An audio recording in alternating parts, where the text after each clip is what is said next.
Hi everyone, this is Jen Martian, and today we're back with Marvel Duel, and we will be discussing X-Men Burst deck.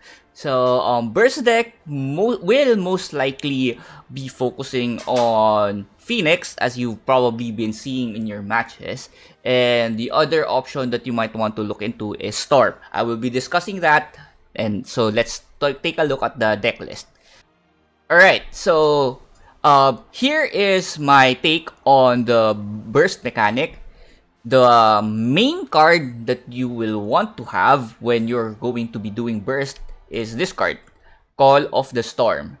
Because as burst mechanic is, you would want it to trigger multiple times, and that's what this card does. So it says here, once per battle, when a friendly character burst skill trigger the second time in the battle, repeat the skill once.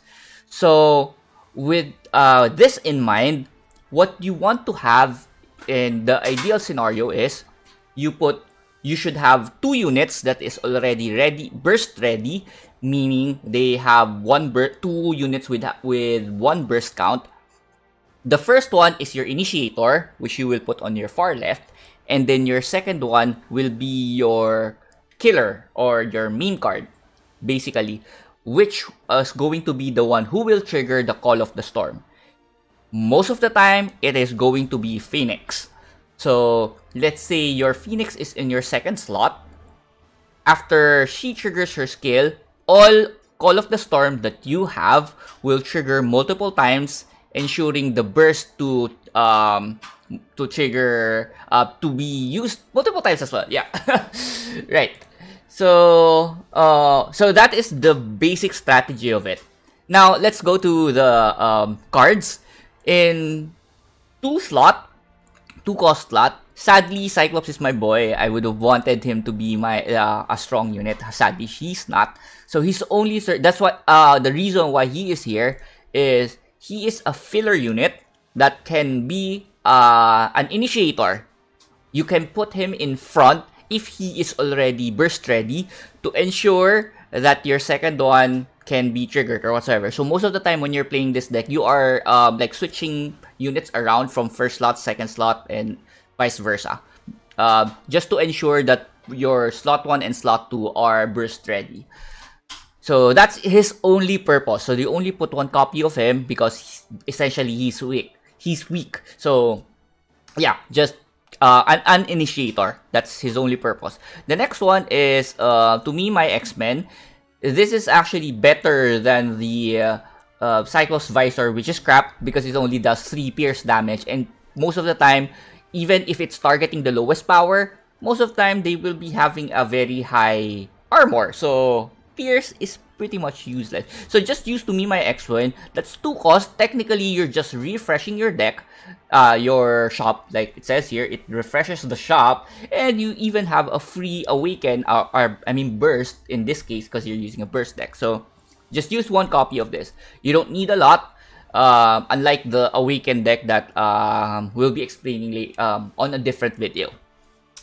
Alright, the next card here is Rogue. She's not essential. She's also somewhat like Cyclops, just another unit that can be an initiator on your first slot. But because her ability is only targeting a unit with 2 or more cost, a 2 cost unit at 1 star, and then 3 cost at 2 star, and 4 cost at 4 star. So she's hard to use. That's why, unless you have her at 4 star, she is pretty useless. So in my case, I only have like 2 copies. So she's just another initiator for me. Alright? So your 4 cost and your 5 cost are where your important cards will be. So your gameplay with playing this is most likely to rush to shop 5 to ensure that you can get your Phoenix, your Storm, your Professor X, or your Iceman. So these are your core cards besides Call of the Storm. Alright? The perfect initiator, in my opinion, is Iceman. Because his burst ability, if he's already burst ready and you put him in first slot, he already gives your unit, all your units, plus 2 power and plus 10 armor at 1 star. This ensures survivability of your team. at 2-star and at 4-star, it just increases the power and armor, which is very helpful. That's why he is the perfect initiator in my opinion, ensuring survivability. And then your second slot will be your killer unit, right? So you will most likely be switching from Phoenix or Storm depending on your opponents. But most of the time, it's going to be Phoenix because Phoenix is dealing 10 damage to all your opponents. So it's technically she's wiping everything. Also, because if you read here, it says that for every burst trigger by other friendly units in this battle, deal plus 10 more extra damage. So you might want to think, right, then why don't I put my Phoenix last and let the others trigger first so that I can get this plus 10, this plus damage more. I have more of this. No, don't focus on that. Just make sure that she is like on your second slot so she can trigger multiple times, even if it's like 20 damage. Imagine you have 2 other copies of Call of the Storm. That's already the minimum you are able to do is 30, so forget that. So 30 damage 3 times, that's already 90 damage to everything. So you don't need to wait for her to be like in the last side. Just put her in the second slot and make use of the Call of the Storm. Now, like I said, you might want to switch the 2 of them depending on your opponent. If your opponent has like very high armor, you might want to have Storm in your second slot so that she can just wipe them since she has Puncture. So yeah, depending on your unit, just on your opponent, just read it. But most of the time, you will want to have Phoenix on your second slot, right? And then Professor Hex here is like one of your enablers as well, because once you have triggered Phoenix and Phoenix or any round, most of the time you will start at 0 burst. But you have if you have like a 2-cost Professor X, you will immediately have 2 copies of To Me My X-Men in your hand every round.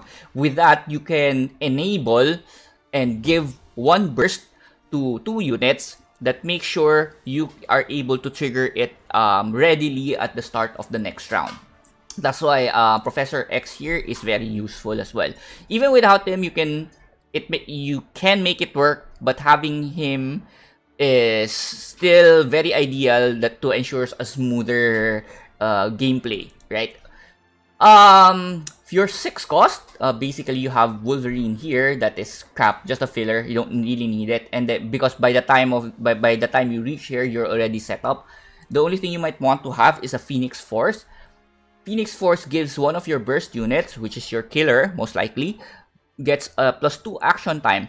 With that, you are able to ensure that you can use your burst 2 times once that unit gets to activate.